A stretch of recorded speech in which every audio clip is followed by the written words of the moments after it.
Minia. Long live Ghana, man. Long live the baby, man. One time. So come go to Jenny Mumpire. So come we are fire. I'm made here, but to you. Ghana made here, but to you. Me free Ghana, me man penya wodi kanu your friend on the flank numa. Yeah, me say na woni my dear number your mama. Asemba coupe bi na me ya eya me nwanwa. Yeah, ono na je fa hu die. Ye na raya sasini eya body de ma ye. Moja na no hwe gunya de to ho ma ye. Edru me ne wo go say ye be ye bi ato aso. Tie, Ghana de be ya me ne wa. Yeah, me ne odi.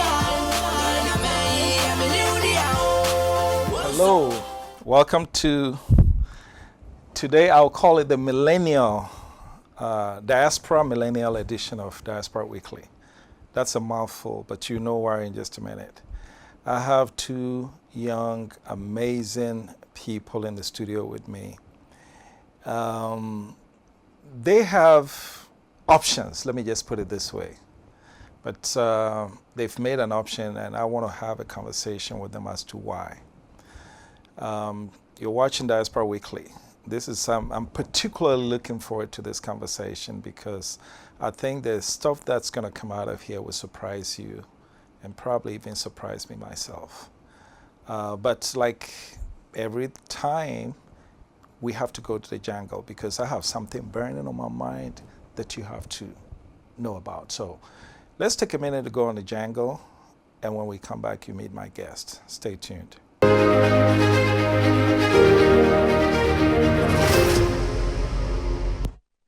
Okay, in today's jungle, I want to talk about partnerships and partnership in the context of DNT.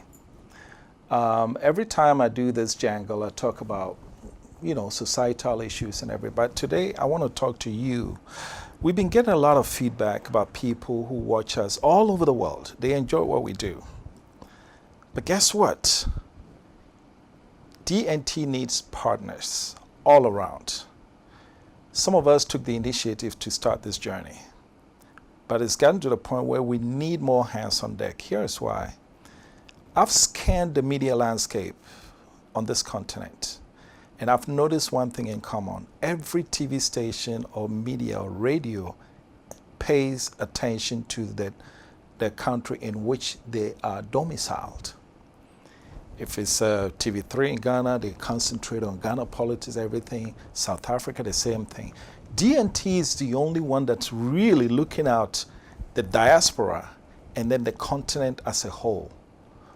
You know what? For this big task, you would expect a large organization, but we're not. We're just a few people that came together and said, this is important, so we must do it. But the time has come where we need to blow this thing up, and you have a role. Whether it's an investor, whether it's a resource person coming in to help. Here's why it's important. As we all get together to talk about the unity of Africa, because we have to unite. If we don't unite, we might as well forget about it. We're wasting our time. Africa is going to have to unite. And in doing so, we have to have a voice on this continent. Okay? And if DNT has taken the mantle to do that, we are going to stick to the plan. Just yesterday or last week, we just noticed that there is a mountain of gold in DRC. Okay? We also know that Democratic Republic of Congo is where the biggest pilferage on this planet is going on. We need to talk about it. We need the resources to talk about it. All the stuff that are going on in this continent, we need a mouthpiece to talk about it as Africans, not just a Ghanaian media house. And so for today, I want to use my jungle to invite you to come be a part of this journey because we're going to need you along. We're here to stay. We're going to do this, and we're going to do this together. It does not have to be a one-person show or just a few people. We need a larger organization, and you have a role to play. So for today, that's the jungle. Stay tuned and you meet my guest.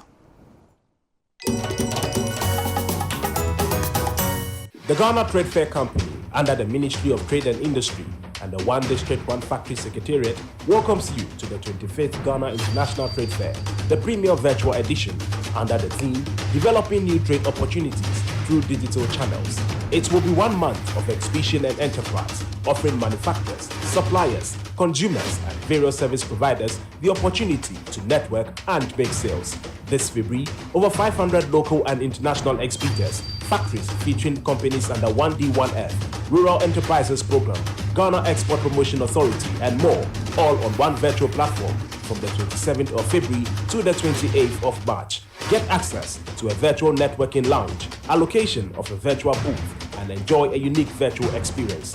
Visit our website on www.straightfairgh.com to register or call 024-446-9451 or 050-001-5587. Don't miss out.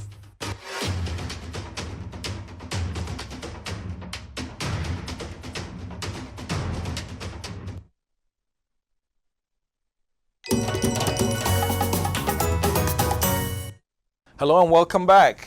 This is the Diaspora Millennial edition of Diaspora Weekly, and I'm joined by two amazing youngsters.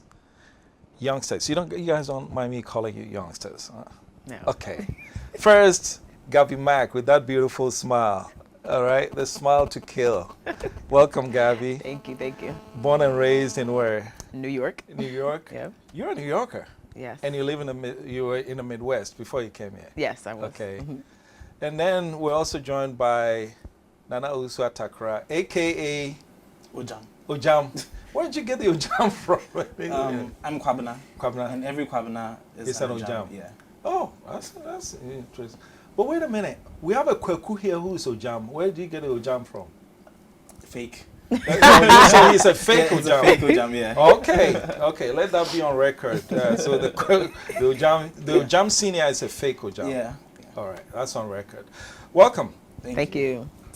The common thing between the two of you is that you guys were you born and raised, or you were born here? I was born here and I left as a toddler. As a child, but you were born and raised in the United States. Yes. But basically, you all grew up in the United States. Yeah. Yes. But you've decided, nope, we don't want Trump country. We want Ghana. So the first thing is, we're going to get into the whys and everything, but let's start with knowing you. Who is Gabby Mack? Okay, so Gabby Mack, currently I am a YouTuber, hairstylist / creative director. So I'm pretty much in media. Okay. Yes, so that's what I'm currently doing now. Now, hairstylist. Yes. Okay. And this is the first time I'm seeing you in black. What's your favorite hair color? Black. I know you saw me in the red, but Okay. I got over the red. You got Now over I'm the back red. to the black, Okay. yes. No problem. And so that's what you do now. Yes. Let's start with how your childhood, school. Tell us about growing up. and all Yes. that So growing up, so I spent most of my time in New York, but there was a couple of times where I actually came to Ghana and also went to school here too. Oh, okay. So I went to school in Cape Coast and I also went to school in Takoradi. I did Okay. my JSS there. And then from high school to college, it was all in Jersey. Okay. So yeah, so that was pretty much the bulk of school. Why do y'all put New York and Jersey together as if they're one? Is there a difference? They're not one. They're definitely different, different but states, because they're so close, Okay. and I feel like most Jersey people go to New York, not New York come to Jersey. Okay. But Character-wise, are they the same? character-wise, I think New Yorkers are more aggressive Okay. than people from Jersey, but because they're so close, like I'm saying, they're always together. People just usually say New York, Jersey, New York, Jersey. New York, so, Jersey. Yeah. Okay. What about you, Mr. Ojam? You were born here. Yeah, I was born. Take us from your childhood. Well, after my parents got married, my mom had me and she left with my dad to America. Okay. So I think I was about 4 when I went with my grandma to California. We lived in the Bay Area. Just like her, I came to Ghana for like 2 years. So from 3rd grade to 5th grade, I was in Kumasi. I left back to California, and I think around 2009, 2010, there was a recession. So we relocated to Virginia, and I went to high school there. So I came back to Ghana in 2011, finished up high school, went to college, and here I am now. Yeah. I used to, my kids would always complain, oh, you don't know about high school, bullying and all that. And I'm like, I went to high school too. Yeah. There's bullying everywhere. Yeah. But they always try to tell me that bullying in America is different from the bullying in Ghana. You guys know both. Yeah. Is there a difference or the same? I think there's a little different. There's a big difference. Yeah. So for me, I think the bulk of the bullying happened in middle school, like Okay. elementary to middle school, not in high school. Not in high school because I feel like at that point, being African was starting to get cool, quote Okay. unquote. Oh, so okay. like everyone wanted to have that African friend. So Okay. it wasn't as bad. But in middle school and elementary school, it was a lot. You know, they would call you African booty scratcher and all this. hated that word. You swing on monkeys. Yeah, I like you swear to swing God, I on the hated that trees word of so monkeys. much. Do you guys live in huts? Like, do you guys have roads? Those were the type of stuff that you heard. And I was like, funny enough, I'm American just like you. The only difference because I lived in Ghana, Yeah. I learned the language, so I got the accent. So when I came back, it was so strong, and they would make fun of me, and like it Yeah. would make me so mad. But when I was here, I think people were more like, "Oh, I want to be your friend because you're American." Okay. Like, so I didn't really experience So you bullying. didn't experience, okay. No, I did not really experience So bullying. you said you hated that. When you came home, did you take it out on your parents? I don't think I did. Maybe Okay. I did. I don't know. I don't remember. But with me, it was totally different. Since I think I really started school there, I always had the American accent. But like I said, I came to Ghana for like a few years and went back. I still have the accent. But because of my name, I don't have an English name. Nana Owusu Atakra. There's no explaining your way out How of that. do they even pronounce that? It was very difficult for Nana. them to, Nana Owusu Atakora. And I was bullied quite a lot because I was very small. And I used to get called all sorts of names. I hated the African booty scratcher. The worst thing was, I think, was it in 6th grade, middle school. An African American kid, Mark Johnson. I'll never forget him as long as I live. He threw ketchup packets at me. He was like, "Here, your country needs this more than I do." Yeah, I mean, like, you grew up in New York and Jersey, and that's where a lot of Ghanaians are. Yeah. In California, not so much.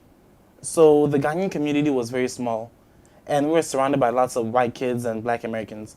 Now, the Black Americans were like way more racist and prejudiced than the white people. And Because they were probably trying to do, I'm a better black than that one. yeah, and I set them straight. That kid in particular, I was like, well, first of all, The Mark Johnson. yeah, I Is was he like, white or black? he was black. Okay. Yeah. He was light-skinned, and I'm dark, so yeah, he used to make fun of me for that too.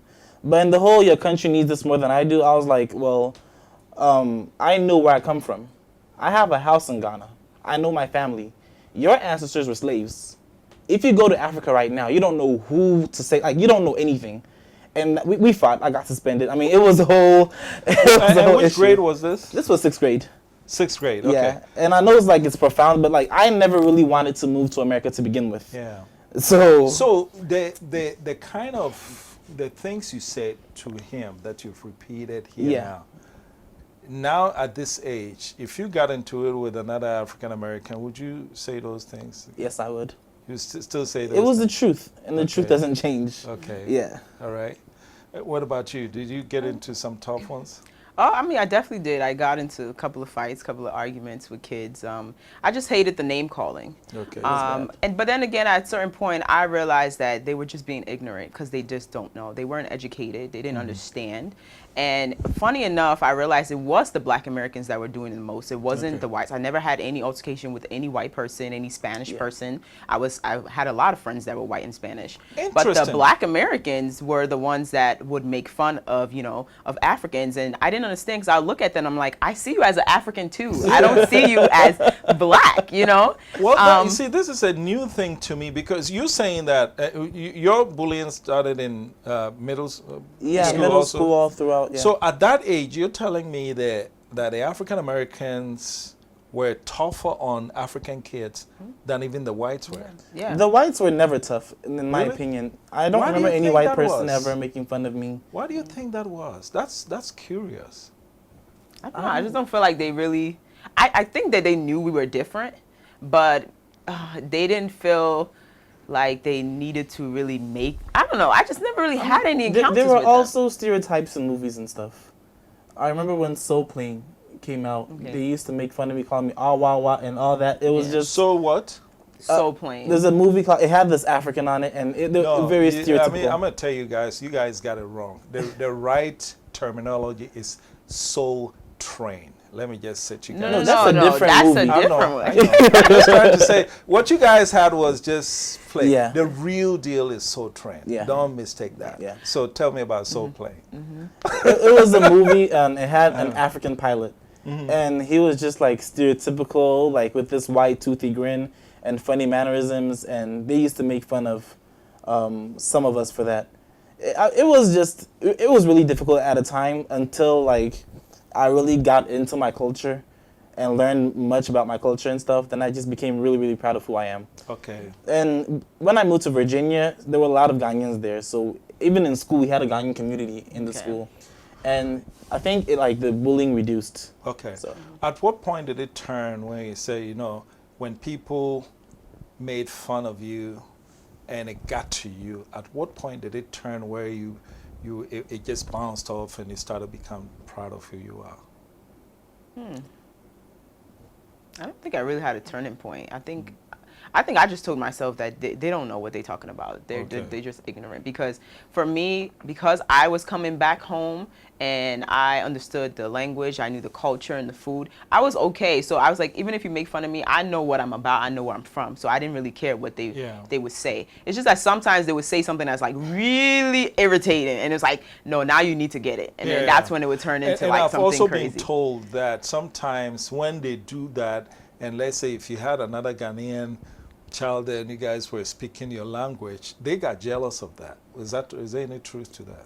Oh, I can see it. I mean, I didn't have that chance, but I've heard of stories of people saying that they definitely had another Ghanaian friend there, and it's because of the fact they did not know what you were saying. They would think that you're talking about them. Maybe you're not. Right. And I think they were threatened by that, and that's why they would try to make fun of you and attack you and stuff. So you went to college in America? Yes. You did Ghana. Ghana, okay. So tell me about college. Was it any different? College, I didn't experience no bullying. There was a huge African community in my school. So Where did you go to school? I went to Rutgers in New Jersey. Okay. So there was a lot of Ghanaians, but there was a lot of other Africans too. So we had a whole community of Africans there, and we were very proud. We had like some of the biggest shows and biggest events in school, and the school is huge. My school has over 60,000 kids. So it was a huge school, but we stood out. We made sure that we stood out. So it was a great experience to find like-minded people, But then again, I also went to the school because I wanted diversity. And that's what I didn't choose at HBCU school, because I didn't want to just be around just blacks. I mean, I don't think there's nothing wrong with it, but I wanted to experience having a lot of other cultures around me, because I want to learn other things, so that maybe one day if I travel to China, I can say, oh yeah, my Chinese friend taught me this or something like that. So I was all about diversity because my high school was pretty diverse, so I wanted to go to a diverse college too. So. All right. So what made you decide, or at what point did it hit you that, I don't like this, I'm going back home for good? Start with you. Okay, like I said earlier, I never really wanted to be there to begin with. Oh, really? Yeah, I mean, I was comfortable here. I spent 2 years here, like 3rd to 5th grade. Yeah, so I mean, I was always comfortable here. I always felt at home here. You felt at home? Yeah. But that's curious. So when you go to the American embassy, you see those long lines of people looking for you. You don't have to go through. You have it. But then, yeah, I'm a citizen. I can go and come back any day. Yeah. But you say you don't want that. To each his own. I know. What do you see that those guys in line at the American embassy don't see? What do I see in Ghana? Yeah. I see home. And it's always good to travel and go out and, learn new things. But home is always home. And that's one thing that I've always known. Okay. So I don't think there's any issue in wanting to go. But I think they want to go because of things they've heard. Oh, it's a land of opportunity. Oh, when you go, there's no suffering. It's like heaven. The moment the plane lands, I've heard this. The moment the plane lands, you see the first tree and the leaves are dollars. You just start plugging them. Yeah, a friend of mine, Alex Platting, he said when he first came to America, he thought that when he opened people's trash cans, he would see old dollars. And I'm like, well, there are homeless people in America, so if there were like dollars in the trash can, do you think anybody would be homeless there? I mean, so it's this misconception, you know. And yeah, certain things are easier there, but Ghana also has a lot of opportunities too. And that's Okay. one thing that people don't always know. Okay. So for you, what made you decide? I saw, like you said, I saw home as well.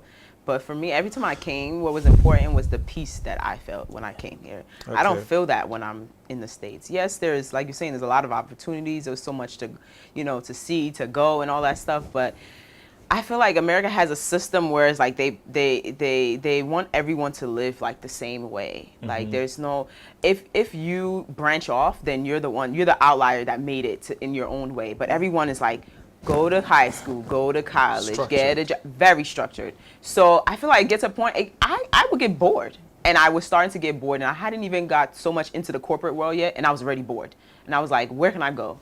I was like, well, Ghana was, I've always been coming to Ghana. I love Ghana. Why not just give it a try? I just need to get out. I was just at that point where I was like, I need to go. Wait, too. So, okay, there must be. What's boring about wake up in an air-conditioned or heated house? Food is not a problem. Get in your car, drive on pothole-less roads to work, where your rights are, not abused, at least not As a black rampantly. person? Not rampantly. Okay. You get paid in dollars. Yeah. And with all what's boring about it? It's too structured for me. I want to feel like when I want to get up and go, I can go. You can And do that in America. no, I feel like you can't because number one thing stopping you is bills. Bills to pay. Your best friends. Yeah, I'm still paying them as I sit here. Yeah. But see, that's the thing. Here, you can put your life in such a way where like you can choose what bills you want. Yeah. You get what I'm saying? And over Yeah. there, it's like you can't choose. Yeah. They make it a norm that everyone has to have this. For example, like TV now. You can't run your TV unless you have cable. Yeah. Unless you're going to have an internet, that's still another bill you're going to pay for. Yeah. So you can have Netflix and all the other stuff. So it's like there's way they want you to follow a certain way, and Yeah. I don't want to live Over like here, that. you drive a car, you pay for your insurance for 1 year, you're done. Over there, it's so much that you have to structure it, and every month the bill comes in. Exactly. What's boring? Why is Ghana not? I mean, if you tell the average Ghanaian that America is boring, but Ghana is exciting, they'll probably slap you. Why wouldn't you? I mean, I'm talking about, we got Ghanaian guys here in this studio. They And they're probably looking think at me you're right now. crazy. Yeah. I think they can't say much because they haven't experienced both. Yeah. That's the difference with us. When We've you're able had to the experience. both, yeah. And I'm blessed for that because now I have a choice. Okay. And I don't blame them for wanting to go because they haven't experienced both to get they don't have that much choices. Yeah. They see what's what's in front of them right now in Ghana and like I want more, but it's like Ghana's not giving me more. So I think if I go outside of Ghana, I would get more, and I think that's what pushes them to leave out. Okay. We have about a couple of minutes to go on the next break. So I'm going to give you a minute to tell me in your own words, what does Ghana mean to you sentimentally? Ghana means so much to me. This is where my ancestors are from. I know my family tree. I know my lineage. There's a certain peace about walking out your house and being able to speak your own language with your neighbor, sharing the same beliefs, the same customs, the same traditions. It's peaceful. Yeah, it's something that just I don't know how to explain it Yeah. properly, but it's You something just got to feel it. you have to feel it. Yeah. That's how it is, and What it about means you? everything to me. Yeah, it's the same. It's really hard to explain because it's more of a feeling, and especially I feel like it's growing stronger the longer I'm here. But Ghana has always been home. When I say, I'm going back home, I mean here. It never really meant like America because I feel like, America's there. I just always feel like America is not anyone's home. We just come, we take what we can and then we go back. So that's how I've seen it, even though I was blessed to be born there. But Ghana is home. I want to make differences here, not there. So So Ghana needs you more than America does. Yeah. Yeah, well, we'll go on a quick break. When we come back, we'll delve into other stuff. But let me tell you the response I got when I asked an African American who lived all his life there and came here, what does Ghana mean to you? He said, when I got on the plane and got into Ghana, anybody who's anybody was black, just like I was. He said that was the most powerful thing. You turn on the TV, the president is black, the doctor is black. I mean, everybody who's anybody in this country looks just like me. And he said that was so powerful that he would never be the same, even though he went back to United States. We'll be right back. I'm speaking with Gabi Mack and Nana Osuatakra, aka the real Ojam. We'll be right back.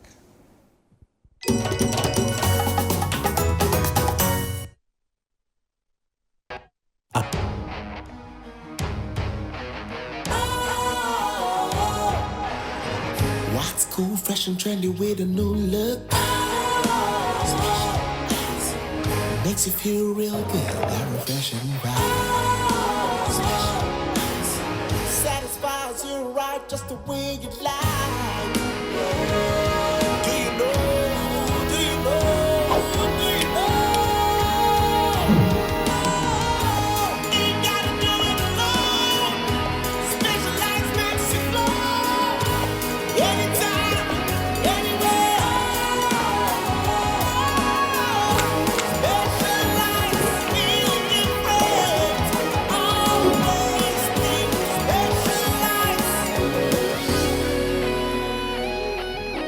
Special ice, natural mineral water. Feel different. Okay, welcome back. This is the Diaspora Millennial edition of Diaspora Weekly. That's a mouthful, but yes, there's a reason why. Because I'm speaking to Diaspora Millennials who have decided that, no, we don't want America, we want Ghana, and we're here to stay. So, Ojam, Yes, sir. what do you bring to the table? That's a really difficult question. Yeah, I don't think I'm anywhere yet that I have been like able to bring something significant to the table. But I'm very active on social media. Okay. And I normally use that platform to educate Ghanaians about our culture. And it sounds weird, someone who lived like most of his life there teaching Ghanaians about their culture. One thing I realize is that most parents or your generation failed to do that to our generation. So there's a lot of things that my generation is missing. So I normally use that platform to teach and educate, and so far the response is overwhelmingly positive. You know, I'll submit to you that you probably bring more to the table than you realize. Because just like you said, okay, it's one thing for a fellow Ghanaian to say, oh, Ghana is this. You have come from there. So you come in to that conversation with a certain knowledge. Yeah. So where they can say, oh, America is like, you can go, oh, no, not quite. And you can educate them from that standpoint. Because when I went to United States, like everybody else, I thought, oh, God, Americans. But when you get there and you find out, wait, they're not that different. So why is it that they've been able to build their country like this? So we just need to teach the pride of being Ghanaian. So I think you bring more to the table than you realize. Yeah. So keep that up. What about you, Bagabi? Yeah, I kind of agree. I think I'm on the same path too, using my social media platform. I have a YouTube channel, and I pretty much talk about the move back here, and I'm educating a lot of diasporans of how to move back to Ghana, how to prepare yourself to move back to Ghana. And I like to share on my social media like different places, because you know some people have the conception that Africa don't have that much. They still thinking we in deserts, and you know there's just a bunch of trees around us. So I love showcasing the beautiful homes, the restaurants, the nightlife, and everything for them to see that we have a life here too, and we hip. We not old school. You know, we trying to keep up with what's also going on out there. So I think that's pretty much what I bring. I'm trying to have a conversation, like make everyone join the conversation to talk about what we can do to make it better. And I use my platform like that to talk about those things. Yeah, I mean, your generation, there's not that much of a separation between Ghanaians, Nigerians, Ethiopians, Americans, UK. You guys are pretty close. When we were growing up, it wasn't like that. You could tell there's a vast difference. I think social media has played a role. It's interesting that both of you are using that platform to do great things here. So just keep that up. I think majority of the time when we say, oh, what you bring to the table, people are thinking, oh, I'm a lawyer, I'm a scientist, I'm going to do this. No, but sometimes the education of the mind can make a huge difference in terms of how people decide to go about things. Yeah. Social media has a big impact So on keep us. that up. Keep that up. It's very important. Educating people. Let me ask you this. You hear about these stories of someone in America having met a young lady on social media, and they're dating on social media. They're sending them money. Is it always a young lady, truly? No. No. No, it's not. I'm actually working on a piece on that because there's a new documentary that came out that's actually called Sakawa. And it was done by, I can't remember his name right now, but I think his name is Ben.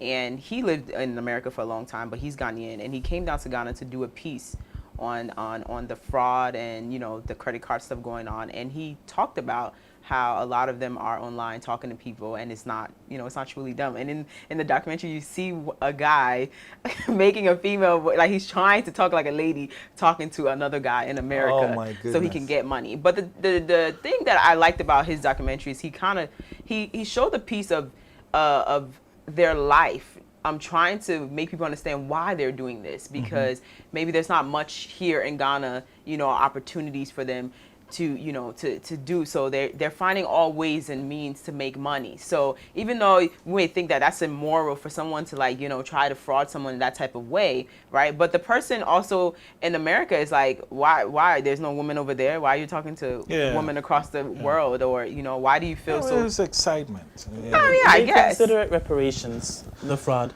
Some people think that, okay, well, they did their worst in colonialism and stuff, with slavery. So, like, they consider scamming and frauding, like, as reparations. Like, they deserve whatever they get. Is that Payback. justified? No, it's not. Okay. I don't think so. Well, let me ask you this. It used to be in the past, and we forgot the email.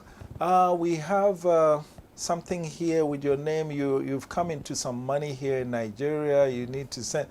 And you know you have nothing to do with Nigeria. And you believe that stuff and you get duped. Whose fault really is that? It's yours. Okay. It's yours. So on those type of scams, I think if you fall for a really, really stupid scam, it's your fault. But a young lady that you've seen the picture, and when you call them, they sound like a young lady, I think that one, we would probably want to put that on right there on the fence. I still think that this whole 419 scamming thing has been there for a while. I know CNN has done reports on it, 2020, Barbara Walt. A lot of people have talked about scamming. So, I mean, if you're a white person or anyone living abroad and you have any communications with someone in Africa, you should be really careful. Because 50-50, something like that's gonna, like, you know, happen to you. So, Well, I hope your friend, the guy Sakawa thing, is also getting into how to be able to tell the difference. Because in this digital world, we are indeed going to have to do business together. Yeah. I should be able to sit in my office here in Accra and send an email to someone to the United States, say, hey, so-and-so, let's do business. But if they're all going to get the impression that every email that comes out of Africa is a scam. It's actually hurting. It's Yeah, hurting a all- lot of businesses because people they don't even have like certain platforms that it's easy for everyone to get here. It doesn't work here because they think that if, you know, how we would pay with our credit cards and stuff, someone would use a fake credit card to pay. And then these companies would start losing money because it's not real credit cards actually paying for the services, like Netflix, for example, right? You know what I'm saying? Like, I think Netflix just came to Ghana, like, maybe Africa in general, maybe like a couple years ago, but it's been out for a long time. And it was a platform that was not available to people here because of, you know, the scamming and stuff. So, I mean, I get it and why they're doing it, but then it's like at the same time, it's also hurting the country, so. But we also run the risk of attaching our folks with the world's scam. you and all three of us know that the headquarters of scamming is where? Nigeria. Anamaka. It's Nigeria. Okay, where would you say? Yeah, I'll say Nigeria. No, the headquarters of scamming America. is where you guys came from. See, True or false? There's scams in America. Don't get that wrong. There Yeah. is. How they do it, oh man, it's not so vivid. It's not put out there like the way it's done here. Like it's so obvious when you see a scammer here. Like Yeah, that's what I'm talking about. Over there, you can get scammed without knowing you've been scammed. Yeah. I've been okay. scammed before. Okay. And they come at you. Sometimes it can be ideologically. They come all kinds of ways. So I'm really, really careful when we try to talk about scam only in terms of we're the ones who do it. Yeah. There are several other ways, they can give you, oh, we're giving you a $50 million loan. The money never gets to you. Yeah. Is that not a scam? It is. You see what I'm saying? Yeah. So we have to be careful about guess scamming. It's there's both levels ways. to it. Yeah, there are levels to it. So- For every, $1 million that a 419 person can do here, you would need 500 of those to probably do equal one scam that's coming from that direction. Yeah. And so that's why in Africa we really need the education. That's why the education piece, we just got to know what is going on. Because if we don't, we'll just continue to get things over our heads. So let's talk about the future of Ghana. You guys are the future. This generation, we're lucky to have another 30 years. But 30 years, you guys are going to be here. What do you see in Ghana 30 years from now? If you've decided to live here, Yeah. envision Ghana 30 years from now, what do you see? Well, I'm hoping. I won't say what do I see. I'm hoping for better systems. Okay. I believe that there are systems. They're just not following. They're not in place. They're not really structured. And I know I talk about this with friends, and they say, "Oh, you're just trying to bring your American, westernized, ideas here." And I'm like, "Okay, but those things have worked there, and you see how far the country has gone. Why can't we adapt to it? Yeah. Or why can't we at least take it and then make it our own to make it better?" So I'm hoping that things like that are structured, like in a sense of our infrastructure. Ghana's going to be 64. Saturday. Yes. Which so, is the day. So if we're gonna be 64 and we still have jacked up roads, I don't understand. Like, it's something that is so basic. Like, it's a road that everyone uses, and it's for us to be safe. It's how we get around. So why are we still using that in campaign topics? The roads? Yeah. Yeah. Well, I'll tell you the roads. And I'll come to you over there. When they build roads, there's a lot of study that goes into the number of traffic in per year, the average weight of the vehicles. They calculate all that, and the geologist will calculate the thickness of all those things going before they do the road, right? When you do that study here, get your average weight of the roads and everything, and somebody's going to load up a charcoal truck like this, and nobody is checking that. And so you can build your roads, all right, but a 20-year road will last you 5 years if you're lucky, because the vehicles are ridiculously overweight, and then they're driving on the shoulders and breaking off the edges, and nobody's controlling that. So it comes back to the system that you're talking about. So why can't we, Ojam, why do you think, are we different? Why is it that we can just follow simple rules? This is the road, don't drive here, and we do. Why? Are we different? I don't think we're different. I just think we're slightly more indisciplined. Okay. That's different. Okay, yeah, I guess that's different if you look at it in that way. Let's say living in America, when you're caught by the police with a traffic violation or anything of that sort, it's procedure. You rarely get off with a ticket. Like, if you're supposed to be arrested, you're going to be arrested. If you're supposed to be let off with a warning, you get a warning. Here, it's much more different. With bribery, you can bribe a police officer with anything. And I know police officers who actually use scripture to back why they accept bribes. Oh, really? Yeah. they actually use scripture to back why they accept bribes. I'd And like when to this hear. airs, What did they tell you? I guess there's a passage in Proverbs like a wise man tries to fix everything before, like, I don't know. But in the New Testament, the Bible says if you have like issue with someone, you have to like fix it before it gets to court. Oh. Yeah. Wow. So yeah, you've been caught. So you fix it before it gets to court. That's what the New Testament says. I forgot the Old Testament. Like when this airs, he's gonna be really mad at me. But I mean, this is what he told me. So Fix it before it gets to court. That's something in the Bible. Yeah. And he opened up the Bible and showed it to me. Wow. Yeah. That's a new one. Yeah. So I mean, it's the I do blame the police. I do blame the police because I feel like if they take control and do what they're supposed to do, without listening to I beg you, Jaimanenka, things would be so much better. Okay, so here's my problem with that. The police officer the police officer who's not using the scripture is going to say, if I don't take my cut right now and I write you that little ticket and send you to court, the judge is going to take it and then I'll lose out, the judge lose out. So why not take mine now? Does he have a point? Has a point, but the thing is, like, why are we taking to begin with? That's the thing. That's why it goes back to the systems and the structures. It starts literally from the top and it will trickle down. Yeah. So the systems that they're going to put in place and making sure that every single citizen follows it is what's going to help it. So no, I don't care if you're in a rush. You passed the red light.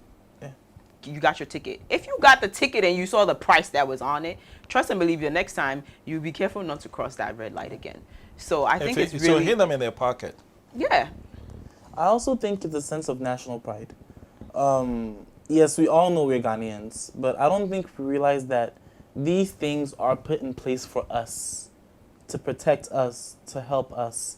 Like you're saying about the roads and the things that they do that are not supposed to do. Like if you realize that, okay, what you're doing is messing up the road is for you. It's for your children. It's for your generation. Right. You would take better care of it. Okay. I don't think the realization that this is for us, this is our country. If this country succeeds, it's for us. Yep. If this country fails, we fail. Yep. I don't think that realization has hit them yet. Yep. What does culture have to? What role does culture play in this? Because here, let me tell you the two cultures that are playing. Oh, I beg you. You said it. Yeah. Right? If somebody begs you and you don't yield, you're wicked. You're a bad person. Yeah. That's our culture here. Yeah. And the other culture is, you've done something for me. I have to thank you. Yeah. Okay? It doesn't matter that you're getting paid to do that. But now that you've done it, it's my responsibility to thank you. Yeah. What role are these two cultures playing in the lack of discipline and the lack of enforcement of systems that we have? You take the Mepacho part. What's the Mepacho part? Which is I beg you. Yeah, the I beg you part. It's simple. You know what you're doing is wrong. You know, like it's not like you didn't know. You know what you're doing is wrong. But you also know if you beg them, either way they'll have to like accept your apology and let you go. And it's something that it's really, really messing up the quality of life here. Because if I can always plead my way around, I'll there's no continue point to break the rule. Like how do you learn? You're never gonna learn. It's easier to beg forgiveness than ask permission. Yeah. As someone would say. Yeah. Okay. So that is one thing. And I would like to weigh in. One thing is that with our generation, the next 20 years, I do see this dying out. Because all this has to do with deference and respecting your elders and all this stuff. But the thing is, that is dying a slow death. There's a saying here that like the adult is always right. Yeah. Yeah, and nowadays we're realizing that no, it's not always like that. An adult can be wrong, and our generation is learning that. Okay. And we're not gonna let that continue to happen. Okay. I think recently, somewhere last year, there was a chief, a Chinese chief who was installed. And this has been happening since the 50s and 60s, the 30s and 20s, that there's white people or other people coming to Ghana and inheriting royal stools. When this happened in Kwahu last year, social media ate this up, and now he was destooled. Okay. Because our generation is not going to allow someone else to come and do that.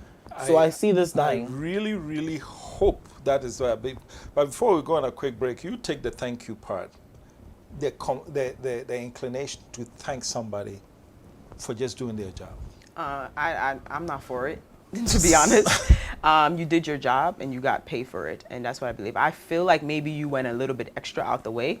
Then that's on me to make my decision. But I don't think that it should be forced. So I don't feel like I should feel like, man, I have to still thank that person because they did that. And I think partly that's it hurts people in a sense that if you're going to do something, you're like, if I don't have this extra money on the side to add on to it, the person's not going to do it for me, or they won't do it in a quick manner for me and things like that. So then it's like everybody feels like they can get away by just adding a little bit more. Then I can skip the line. If I just add a little more, I can skip the line. So when does it stop? Like, I don't wait.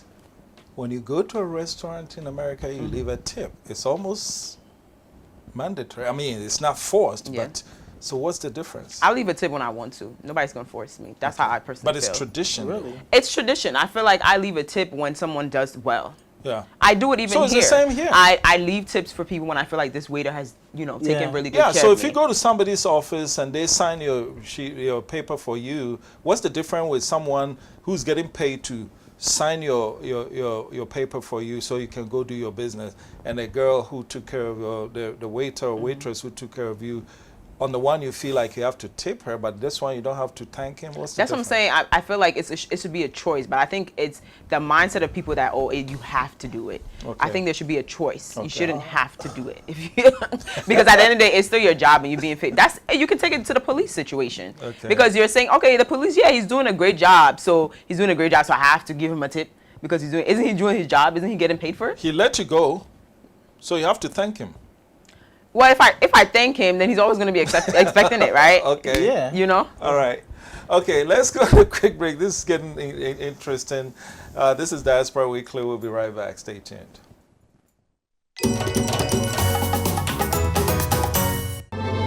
News in various languages around the world.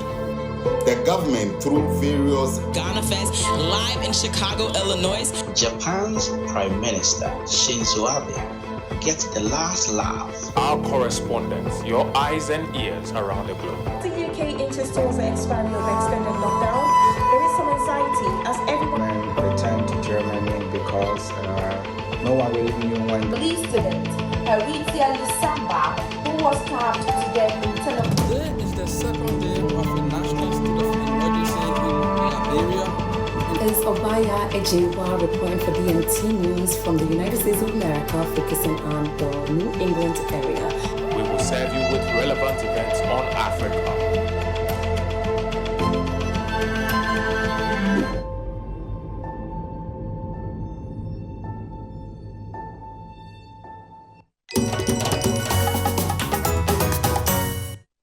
Welcome back. This is the Diaspora Millennial edition of Diaspora Weekly. I always have to get that right. And I'm joined by Gabby Mack with a new look and a hat and black hair and the real Ojam. Ojam is telling me he prefers the Ojam more than his true name, but that's fine. Welcome. All right. The last time we were talking about the cultures here, okay? We're going to shift to your friends back home. Back in the States. Do you remember any of them? Huh? If they're watching you right now, what would you like to tell? What are they missing out in Ghana? Me? You know what you're missing out. Yeah. But what are they missing out in Ghana by still continuing to stay there? I think in a way, peace. Okay. In a way, they're missing out on peace. Most of my friends who I talk to, and they're my age, they're going through a lot of stress. A lot of what? A lot of stress, Okay. because now they're in their mid to late 20s. So now you're paying college funds, you're paying for college debts, you're paying for car insurance, you're paying for your phone bill, you're paying for so many things, and it's You know what my son told me? Dad, I don't want to grow up anymore. yeah. And now with these, especially with Trump's presidency, there was a lot of crimes against black people, especially with the police. So walking out, not knowing, am I going to come home tonight? Yeah. And I've lost about 3 friends. Wow. Yeah. Some of them through police brutality, Some of them through like other, but they are like, and I think one of them was Nigerian. He was just shot coming home from basketball practice. Wow. So like, at least in Ghana, you know you're safe. No matter how bad the situation is, you know at least you can bribe your way out of the situation with the police officer. You know, But you're are not you gonna. telling me there are no security issues in Ghana? There are, but it's not as rampant as in America. Because the proliferation of guns is not. Yeah. It's non-existent here. Yeah. Okay. Yeah. What are you telling your friends? They're looking at me like, you're living your best life, Gabby, and I want to live it too. Really? Yeah. They. Are you glowing more in Ghana? My skin is the best here. Okay. So, I mean, for me, I think I tell them, like, you're missing all the natural resources that you can get here. We are being fed crap in America. And even when the stuff is good, when you buy those organic things, they're so expensive. And the average person has so much bills. How can they afford to try to stay healthy and eat the good stuff? When here, it's just a normal thing to eat your veggies and stuff that is fresh, coming right out the ground. Organic over there. Yes. So this brings me to the point. You know, when this COVID-19 came, everybody was racing to get a vaccine. Africa was missing in action. Short of what Madagascar brought that turned out didn't work. Why is it that you've gone to school in the States. Were you the worst student in your class? Were you? No. So you beat some and some beat you, right? Mm-hmm. And in college, it's the same thing. I even taught college. But we come back here, and the same people that we went to school with, that we probably even did better in class than, we're folding our arms and waiting for them to develop vaccines for us. What does it say about us? I don't think they believe in what they can really do. I think we have the capability of making whatever we want here. We have so much resources in Africa. I don't see why they can't even join together and even decide to create one as Africa as a whole. We have so many smart people here. And that's part of why I pushed the diasporans to come back, because like, hey, we're the lucky ones. We've got a chance to go back where we got the education. Okay, now let's come back and help our people so we can depend on ourselves and stop depending on others to bring stuff. Stop importing things into the country when we have everything that we need here. Like we have rundown factories that are sitting there not being used, but we still export things. Like, we still export things from outside. I don't get that. I don't get that notion when we could really do it. I just don't feel like we believe in ourselves as much. Like I feel like people really see themselves like here, like, oh no, we're not as. They see the foreigner much better. They see the foreigner who has more opportunities as a better person. When we literally, if we look at the education system here in Ghana, when I went to school here and I went back, I was top of my class. Yeah. Over there? Yes. Yeah. Okay. Yeah. Why do you think that was? I think well, in terms of elementary and like JSS here, I feel like the discipline here is much more than back there. Okay. So pushing you to study more, having extra classes and things like that. I didn't get that when I was there. I got that when I was here. So when I was where do we lose the students? I think higher education is where we lose them. There's something called brain drain, and I think that contributes a whole lot to this to the problem, because as soon as they go for their masters or their first degrees or their PhD outside. And with America, yes, we'll allow you to come to the country, but you also have to do something in return. They'll give you a job. You have to work, So like, I think, yes, we have the capacity, but everyone who can, or most of the people who can, are there now working for their government in America. So it leaves us kind of at a standstill. So as she was saying, if people there decide, okay, I've gone there, I've gotten the certificates, I've gotten everything I need, now let me come back and help my country, that would help things go faster. Now, I can't really blame them too, because it's difficult. When you come back, the changes that you go through, it's difficult to start something here, to start your own business, to get a job. It's really, really difficult. So you can't really blame them. It's easier to like live there at certain points. Yeah. That transitions to the next question, because where you guys were taking me, I was gonna go like this way, but I'm restraining myself and sticking to this.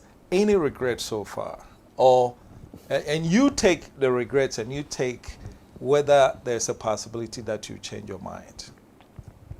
Okay, in terms of regret, there have been times where it's like I've been frustrated. There have been times where I felt like, okay, my life would be so much easier if I was living there. I mean, my mom, my dad, all my siblings are in America right now. So yeah, sometimes it's a bit difficult, but I wouldn't say I've ever regretted anything because, like I said, this is home to me, and I feel like I'm at peace, and I'm better now than I ever was there. How so? It's a lot. But my friends came down to Ghana last Christmas, and they were like so shocked and impressed at how well I've transitioned. I think I've learned so much about myself. I've learned so much about my culture. I don't know, like I'm the best me that I can be. Oh, yeah. Interesting. In here. What about you? Would you ever change your mind? I don't think I would change my mind to say I would never ever live here. I would change my mind in maybe for like short period of times to go back and maybe gather what I can gather in terms of like working more to bring the money here, because let's be real, it is hard to start up something here in Ghana, the capital. Where you're going to get it from is going to be difficult. If I have the opportunity to go to America and bring more dollars to come here and start something, I would do that. So in terms of going back, that would be my plans, to go back to do that, but to still come back here at the end of the day. So I would never say I'm turning completely my eye away from living here in Ghana. I think I just would want to make it more comfortable and suitable here for myself. What about pleasant surprises? Things that really pleasantly surprised you that you didn't know before you came? One that I recently found out was my family came during the Christmas time for my cousin's wedding, and we were trying to book hotels. We were in Takoradi, so we were trying to book hotels for all the extra people that we had because grandma's house couldn't fit everyone. So we go to the hotel, we're like, okay, yeah, so we need this amount of room, so it's gonna be like maybe 2 or 3 girls in a room or 2 or 3 guys, and they looked at us, was like, no, that's not possible. I said, what do you mean? They're like, it's not possible. We don't put 2 same-sex people in the room. I said, since when? Wait, two girls in a room? 2 girls cannot be in a, especially if it's a Ghanaian-owned hotel. I didn't know that. Okay, there you go. Oh, okay, Well, now you know, you learned something new today. Yes, I found that out, and I literally blacked out on the guy. And what was the reason? And he said, Madam, I'm sorry, but this is just the rule. So then I had to ask somebody, I said, what is the reason? Why is this? It's like, because of the whole lesbian and gay stuff. And I said, okay, so you're telling me if I'm bringing my sister with me, we're going to have to get separate rooms? They said, yes, we're going to have to get separate rooms. I said, this is absolutely insane. Why does it matter what I do in my room? No, I'm paying, the funny thing is, even if we get separate rooms, we can still converge in one room. And you can go. Okay, then there was another thing the guy said. He said, oh, they can come and visit. They can't sleep. I said, oh, God, please, somebody explain this. This don't make no sense. They can come visit, but they can't sleep over. Do you know what the person can do in the matter of time that they visit? Yeah. So why does it matter? But okay, so you didn't know. Okay. Yes. So if you put in 2 people together, you rather mix opposite sex. Yes. Yeah. And risk the 2 different people in the room. That's more dangerous than 2 same. No, that was a problem. So we had to rent different rooms for everyone. Okay, you learn something new every day. We have like 3 to 5 minutes left. Question. Let's go into leadership, because you guys talked about discipline and running, systems and everything.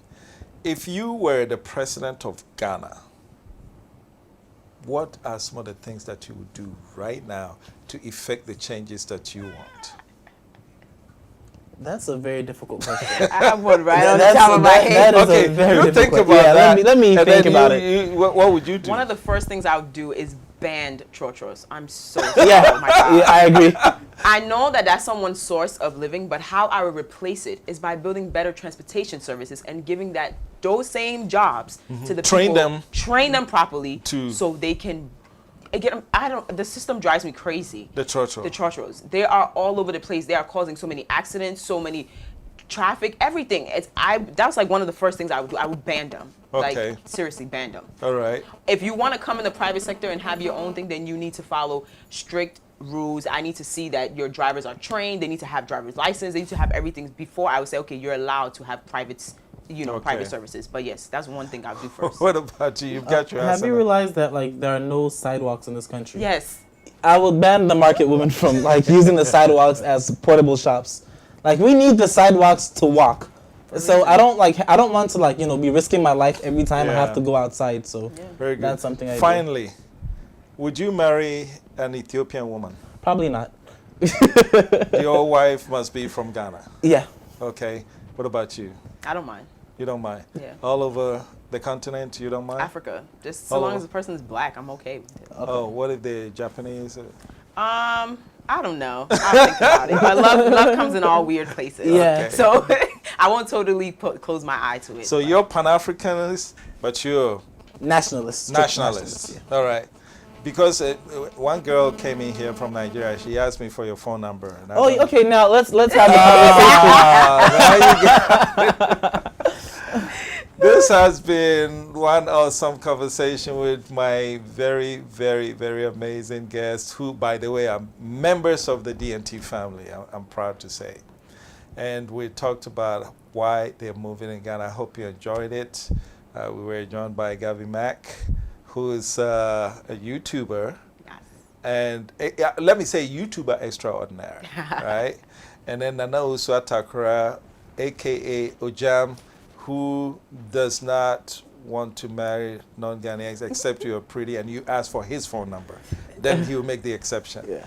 All right. This has been Diaspora Weekly. My name is Jermaine Nkrumah. Thank you for watching. Good morning. Long live Ghana, man. Long live the baby, man. One time. So come go to Jenny Mumpire. So come for we are fire. I'm ready ever to you. Ghana, I'm ready ever to you. Baby free Ghana. Me man penny a wodi kanu. Your friend on Dr. Nkrumah. Yeah, me sign up when my dear number your mama. I send back up baby na me ya. Eya me wangwa. Yeah, ono neje fan hu die. Ya naraya sasin ye. Eya body de ma ye. Moja na no here gunya de to ha ma ye. Edru me ne wo guza ye be ye bi atwa so tie.